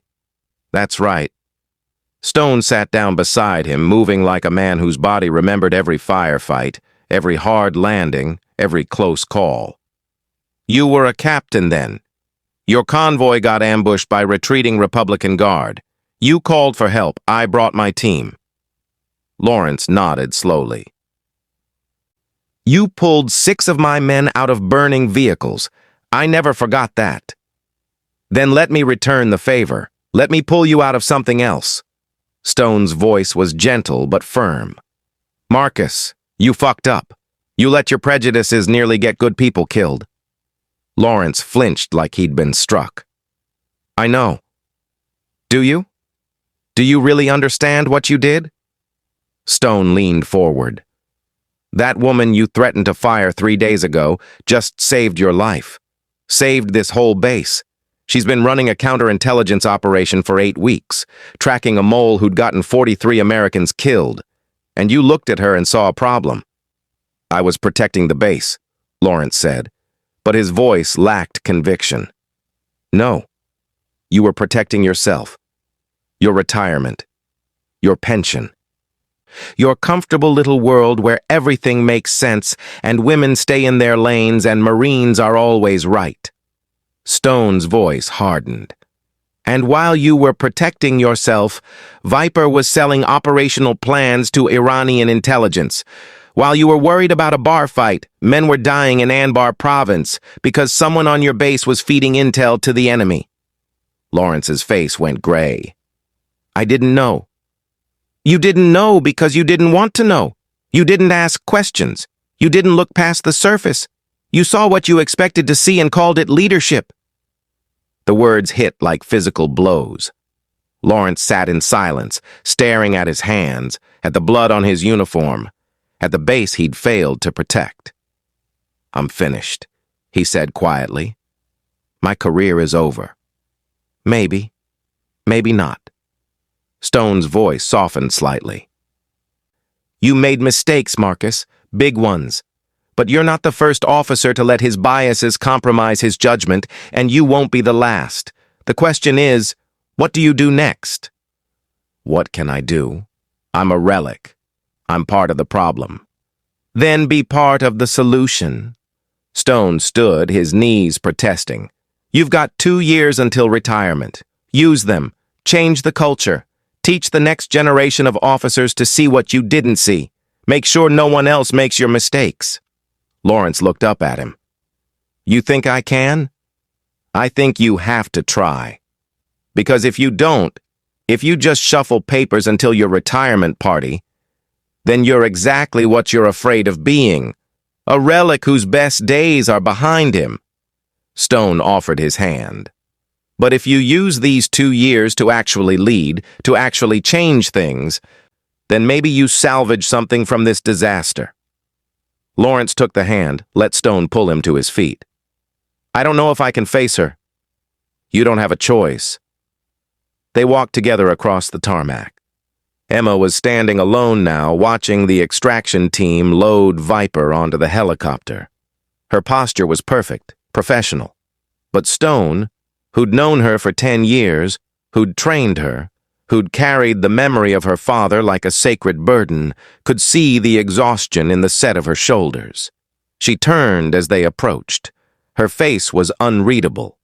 Lawrence stopped 3 feet away, came to attention as much as his wounded shoulder allowed. Miss Harper. Colonel. A long silence. The helicopter's rotors were winding up, the noise building. I failed you, Lawrence said. The words came out rough, honest, stripped of ego. I let my prejudices compromise my judgment. I sided against you when you'd done nothing wrong. I threatened your livelihood to protect a Marine who'd assaulted you. He paused, swallowing hard. I nearly got Americans killed because I couldn't see past my own bullshit. Emma's expression didn't change. Yes, you did. No softening, no false comfort. Just truth, hard and clean. Lawrence flinched but held her gaze. I don't expect forgiveness. I don't deserve it, but I need you to know I will do better. I'll recommend policy changes, mandatory bias training, cultural reform. I'll make sure this doesn't happen again. Don't do it for me, Colonel. Emma's voice was quiet, but carried absolute authority. Do it for the next woman who walks through your door, the next operator who doesn't fit your picture of what a warrior looks like. Do it because it's right, not because you got caught being wrong. Lawrence nodded slowly. How do you do it? How do you carry the violence, the isolation, the burden of protecting people who don't even know you exist? Emma glanced at Stone, then back at Lawrence. Someone has to stand in the dark so others can live in the light. Today, that was me. Tomorrow, it'll be someone else. That's how it works. Your father, my father died doing this job. So did Corporal Rodriguez's uncle. So did a lot of good people. Her voice was steady, but something flickered in her eyes. Pain, maybe, or just weariness. They didn't die so I could be thanked. They died because the mission mattered more than their lives. I honor that by doing the same. Lawrence stood there, diminished, humbled, facing a truth he'd spent his career avoiding. I'm sorry. For everything. Apology noted, Colonel. Emma turned toward the helicopter. Now secure your perimeter, assess your vulnerabilities. The enemy knew exactly where to hit you. Fix that before they come back. It was a dismissal. Professional, final. Lawrence saluted. Emma returned it crisply, then walked toward the helicopter where Stone was waiting. Stone turned to Lawrence. She'll never forget what you did, Marcus, but she's giving you the chance to be better. Don't waste it. I won't.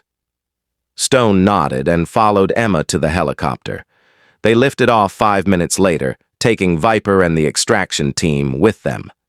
Lawrence watched until the helicopters were black dots against the darkening sky, then walked slowly back toward his damaged command center. He had 2 years. 2 years to fix what he'd broken. 2 years to teach what he'd learned. It wasn't redemption, but it was a start. The base slowly found its rhythm again. Generators restored power. Communications came back online. The quick reaction force returned from the main gate, bloodied but intact. Security forces established a perimeter twice as tight as before. The sun was setting, painting the desert in shades of amber and blood. Corporal Marcus Rodriguez found Chief Warrant Officer Stone standing near the maintenance hangar, smoking a cigarette and staring at nothing. Stone didn't smoke often anymore, but sometimes, after firefights, after close calls, after days when the weight of all the years and all the dead friends became too heavy to carry without help, he allowed himself one. Rodriguez approached carefully. Chief Stone? Stone turned. Corporal, can I ask you something? Shoot. Rodriguez hesitated, then pushed forward. My uncle, Bobby Sullivan. You said he died in Mogadishu, October 4th, 1993. He paused. That's right. Delta Force. Special Operations. Stone nodded, waiting. Sir, I need to know. Was it worth it? His death? Did it mean something? The question hung in the desert air. Stone took a long drag on his cigarette, let the smoke out slowly. Your uncle saved my life. He saw an RPG coming for the vehicle I was in. He pushed me out of the way, took the blast himself. Rodriguez's eyes were wet. You were there. I was there. I held him while he died. He knew what was happening. He was conscious until the end. Stone's voice was rough. You know what his last words were? Rodriguez shook his head. He said, "Tell my family I love them. Tell them it mattered." Stone paused. Then he smiled. Actually smiled. And he said, Ben, you better make this worth it. You better live a life that's worth what I paid. A tear ran down Rodriguez's cheek. Did you? I try. Every day I try. Some days I succeed. Most days I fail. But I keep trying. Stone looked at the younger man. Your uncle was the best of us. He was brave and loyal and funny and good. The world is smaller without him. But the world is better because he lived. Because he made the choice he made. Was it a choice in that moment? That's the thing about real warriors, son. It's not a choice in the moment. It's a choice you make every day before the moment comes. Your uncle chose years before Mogadishu to be the kind of man who'd push someone else out of harm's way. By the time that RPG was coming, the choice was already made. Rodriguez wiped his eyes. I want to be like him. Then be like him. Be loyal. Be brave. Be the man who saves others even when it costs you. Stone stubbed out his cigarette. And be better than Ryan Carter was 3 days ago. Be better than Colonel Lawrence was this morning. Learn from their mistakes so you don't have to make them yourself. Yes, sir. They stood in silence as the sun touched the horizon. Then Rodriguez spoke again, his voice tentative. Chief Stone. Miss Harper. She's Bobby's goddaughter? Stone nodded. David Harper was your uncle's best friend. They went through selection together, fought together. When David's daughter was born, he asked Bobby to be her godfather. Bobby took it seriously, sent her letters from every deployment, presents for every birthday. He loved that little girl like she was his own. She doesn't remember him. She was 6 when he died. But David told her stories, and I told her stories, and now she carries both of them with her. Your uncle's loyalty, her father's dedication, their courage. Stone's voice was thick. She's the best of both of them, and she's out there right now, doing what they did, protecting people who will never know her name. Rodriguez looked toward where the helicopters had disappeared. I wish I could tell her about Bobby, about how proud he'd be. She knows. Trust me, son. She knows. The maintenance hangar was dark and empty. Emma Harper sat alone on a stack of equipment crates, the M4 rifle she'd taken from Airman First Class Derek Williams field-stripped on a clean cloth in front of her. The components were laid out in precise order: bolt carrier group, charging handle, upper receiver, lower receiver, buffer spring. Each piece cleaned and oiled and ready for reassembly. This was her ritual. The only way she knew how to process what had happened. The violence, the killing, the choices made in fractions of seconds that determined who lived and who died. She picked up the bolt carrier group, examined it under the single bare bulb hanging overhead. Carbon scoring on the bolt face, normal wear from a weapon that had been fired in combat. She took a dental pick and carefully scraped away the carbon, working with the precision of a surgeon. Derek Williams, 24 years old, from Ohio. She'd taken his rifle, his magazines, used them to save lives, used them to kill the men who'd killed him. It was the only repayment she could offer, the only eulogy that mattered. She cleaned each component with the same meticulous care, wiping down the buffer, checking the extractor spring for wear, removing every trace of carbon and dust and the residue of violence. In Williams's vest, she'd found his dog tags. She held them now, feeling their weight. Williams, Derek M. O. Positive, Methodist. A whole life reduced to 2 metal tags and a religion. She thought about her father, David Harper, Marine Scout sniper. Killed in action, October 4th, 1993. Mogadishu, Somalia. She'd been 22, old enough to understand death, young enough to believe she could prevent it from taking anyone else she cared about. She'd joined the CIA because of him, trained under Stone because of him. Become the Phantom because she'd wanted to honor his memory by doing what he did, protecting Americans, standing between the innocent and the darkness. But God, she was tired. 10 years since she'd joined the agency, 5 years operational, 5 years of cover identities and false names and relationships that couldn't be real. A single tear ran down her cheek. She wiped it away quickly, angry at herself for the weakness. Operators didn't cry. Ghosts didn't have feelings. But Emma Harper, daughter of David Harper, goddaughter of Bobby Sullivan, human being beneath all the training and all the violence, she cried. Just for a moment, just long enough to acknowledge the weight. Then she locked it away. Filed it under later, buried it where it couldn't interfere with the mission. She reassembled the rifle. Her hands moved with practiced economy, each motion smooth and certain. The bolt carrier group slid into the upper receiver, the charging handle locked into place. The upper and lower receivers mated with a solid click. She seated an empty magazine, pulled the charging handle, aimed at a far wall, and squeezed the trigger. The dry fire was a crisp, clean click. Perfect. The rifle was ready for its next user. She stood and walked to a secure weapons locker, placed the M4 inside with reverent care. "Thank you, Derek," she whispered. "Rest easy." The hangar door opened. Stone stepped inside, 2 bottles of water in his hands. They sat together in silence, 2 operators carrying the weight of decades, of missions, of the people saved and lost. The hangar door opened. Stone stepped inside, 2 bottles of water in his hands. He offered one to Emma without a word. She took it, drank half in one pull. They sat together on the equipment crates, not speaking. They didn't need to. 31 years and 10 years. Grenada to Mogadishu to today. The accumulated weight of all the missions, all the kills, all the people saved and lost. Finally, Stone spoke. Package is talking. Viper gave up his entire network. Iranian intelligence, Syrian mercenaries, 3 other moles in coalition bases. We're rolling them up now. Emma nodded. Mission success. 43 dead Americans avenged. Future attacks prevented.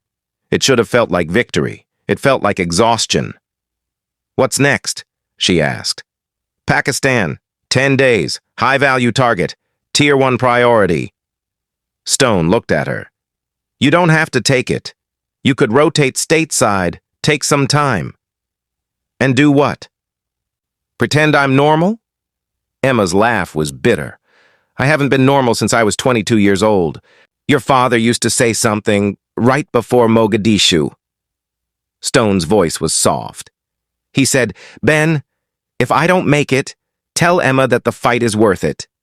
Not for glory, not for medals, for the person standing next to you. Emma looked at him. He knew he wasn't coming back. No, he knew there was a chance, and he went anyway. Because Bobby was going. Because the mission mattered. Because protecting American lives was more important than his own. Stone put a hand on her shoulder. You honored that today. You saved Marines who didn't deserve you. That's what warriors do. How much longer can I do this? Until you can't. Then someone else picks up the rifle. Stone's voice was gentle. The torch doesn't go out, Emma. It just changes hands. Your father passed it to me. I passed it to you. Someday, you'll pass it to someone else. That's how we win. Not through individual glory, but through the continuous line of people willing to stand in the dark. Emma leaned against him, just for a moment, the closest thing to a father she had left. The man who'd carried her actual father's memory for 3 decades. I miss him, she said quietly. So do I. Every day. Stone's voice was rough. But I see him in you. His dedication, his courage, his absolute refusal to quit even when quitting makes sense. You're the best parts of him, Emma. And Bobby, too. You're what they both would have become if they'd lived. They sat in the darkness as the desert night settled around them. Outside, Fort Ravencrest was healing. Inside, 2 operators were doing the same. Tomorrow, Emma Harper would cease to exist. Tomorrow, a new cover identity would be activated, and the Phantom would move to Pakistan to hunt another target. Tomorrow, the mission would continue. But tonight, just for a few hours, Emma allowed herself to be human. To grieve, to hurt, to carry the weight of all the violence she'd committed and all the lives she'd saved. Tomorrow, she'd be the ghost again. Tonight, she was just Emma. Dawn came to Fort Ravencrest like a reluctant promise. The eastern sky lightened from black to gray to pale rose. The stars faded one by one. The desert, which had witnessed so much violence the day before, was calm and empty and indifferent. Staff Sergeant Ryan Carter stood on the perimeter wall, his assigned guard post, though he hadn't been ordered here. He'd come because he couldn't sleep, because every time he closed his eyes, he saw Emma Harper moving across that rooftop, saw her eliminating threats with the kind of lethal grace that belonged in legends, not reality. Corporal Rodriguez climbed up beside him. Neither spoke for a while. Finally, Rodriguez said, You good, man? No. Carter's voice was flat. I'll never be good again, but maybe that's the point. What do you mean? I spent 12 years thinking I was a warrior, thinking I understood what that meant. It took 12 minutes to learn I didn't know shit. Carter stared at the horizon. She's what we should all aspire to be. And I hit her. God help me, I hit her. Rodriguez was quiet. Then, my uncle died saving Chief Stone's life. Mogadishu, 1993. Stone told me today. Carter looked at him. I'm sorry. He was Delta Force, Special Missions Unit, the best of the best. And you know what Stone said? He said my uncle made the choice years before that moment to be the kind of man who'd push someone else out of harm's way. Rodriguez's voice was thick. That's what real warriors do. They protect people, even people who don't deserve it. Like she protected us. Like she protected us. They watched the sun rise together. Two Marines who'd learned a lesson that would define the rest of their careers. They'd seen the ghost. They'd been saved by the phantom, and they would never forget what real warriors look like. In his office, Colonel Lawrence sat at his desk, pen in hand, resignation letter half-written. He'd been working on it for an hour. The words wouldn't come. A knock on the door. Stone stepped inside without waiting for permission. "Don't send that yet," Stone said, gesturing to the letter. "Ben, I'm done." "I'm the problem." "Then be the solution. Stay. Teach the next generation. Make sure no one else makes your mistakes." Stone moved to the window, looked out at the base. "You've got 2 years, Marcus. Use them. Change the culture. Implement the reforms you promised. If you quit now, nothing changes. But if you stay and actually lead, actually fix the broken systems that let this happen, then maybe you salvage something." Lawrence stared at the letter, at the easy way out, at retirement and pension, and the comfortable lie that he'd served honorably. He tore the letter in half. 2 years, he said. I'll make them count. Stone nodded. That's all anyone can ask. At the auxiliary airfield on the north side of the base, a gray C-130 Hercules sat on the tarmac, its engines warming up. The cargo ramp was down. Inside, Emma Harper sat on a canvas bench seat, a new mission packet in her hands. Pakistan. 10 days. A Taliban commander with links to Al-Qaeda. High-value target. The mission would be dangerous. They were all dangerous. Stone climbed aboard, sat beside her. "You ready?" Emma looked at the file, at the target's photo, at the maps and intelligence reports and tactical plans. Always. Pakistan's different, more complicated, more dangerous. I know. Stone was quiet for a moment. Then, your father would be proud. So would Bobby. So am I. Emma looked at him. At this man who'd carried 2 dead friends' memories for 3 decades, who'd trained her and protected her, and been the closest thing to a father she'd had since she was 22. Thank you, Ben. For everything. Don't thank me yet. Thank me when you come home. The loadmaster signaled. Time to go. Stone stood, squeezed her shoulder once, and walked down the ramp. Emma watched him go. Watched Fort Ravencrest shrinking in the window as the C-130 taxied down the runway. Watched the desert falling away as they climbed into the morning sky. Somewhere down there, Ryan Carter was learning to be a better man. Marcus Lawrence was learning to be a better leader. Marcus Rodriguez was carrying his uncle's memory forward. And Emma Harper was disappearing again, becoming someone else, heading toward the next mission in an endless war that had no medals and no recognition and no end. She touched the bracelet on her wrist. Mogadishu, 93. Her father, Bobby Sullivan. All the ghosts who'd come before. The torch doesn't go out. It just changes hands. She opened the mission packet and started reading. By the time they reached cruising altitude, Emma Harper had ceased to exist. The Phantom was hunting again. Below, the New Mexico desert stretched endlessly, brown and gold and empty. Emma pressed her forehead against the cold window, watching Fort Ravencrest shrink to a toy model, then a collection of geometric shapes, then nothing at all. Somewhere down there, in a bar called the Viper's Den, photographs still hung on the walls. Grenada, 1983. Panama, 1989. Desert Storm, 1991. Wars that had been won, enemies that had been beaten, victories that tasted the way victories were supposed to taste. Someday, Maybe there'd be a photograph on that wall from October 2003, the day Fort Ravencrest was saved by unidentified coalition partners, the day a ghost walked among Marines and they lived to tell the story. But her face wouldn't be in it. Her name wouldn't be spoken. The only evidence she'd been there at all would be in the memories of men who'd learned what real warriors look like. Emma touched the bracelet on her wrist. Mogadishu, 93. Her father, David Harper, Bobby Sullivan, and now Derek Williams, whose rifle she'd cleaned and returned to service, whose memory she'd honored the only way she knew how.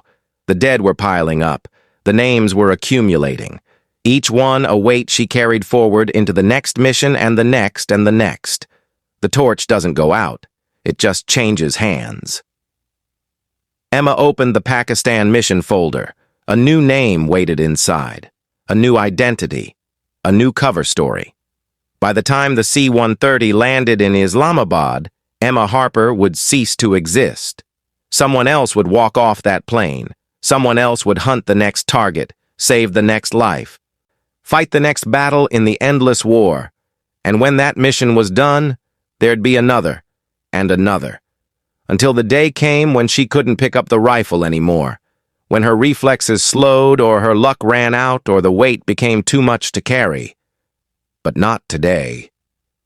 Today, she was still the phantom, still the ghost in the machine, still the invisible guardian standing between Americans and the darkness that wanted to consume them.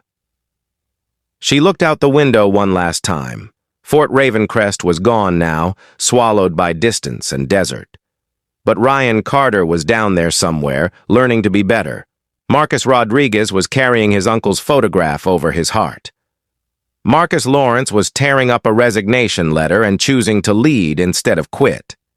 Chen was watching over her base with new eyes, seeing possibilities she'd never considered before. They would remember her, not as Emma Harper, logistics contractor, but as the ghost who saved them, the warrior they'd underestimated, the woman who'd absorbed their contempt and their violence and still chose to protect them because that's what the mission demanded. And in remembering her, maybe they'd be better. Maybe they'd see the next operator who didn't fit their picture of what a warrior should be. And maybe they'd look twice. Maybe they'd ask questions. Maybe they'd learn. That was worth something. That was worth all of it. Emma closed the mission folder and leaned back in the canvas seat. The C-130's engines droned on, carrying her toward Pakistan, toward the next target, toward the next mission in an endless war. The desert fell away behind them. The sky stretched infinitely ahead, and somewhere between earth and heaven, the ghost flew on, carrying the torch forward, keeping the darkness at bay for one more day, one more mission, one more life saved. Because someone had to. In memory of all the warriors who stand in the shadows, the ones whose names we'll never know, whose faces we'll never see, whose sacrifices we'll never fully comprehend. To those who absorb contempt and still choose to protect. To the ghosts who keep us safe by living in the darkness. The torch never goes out. It just changes hands. If this story moved you, make sure you're subscribed with notifications on. And tell me, what city are you watching from?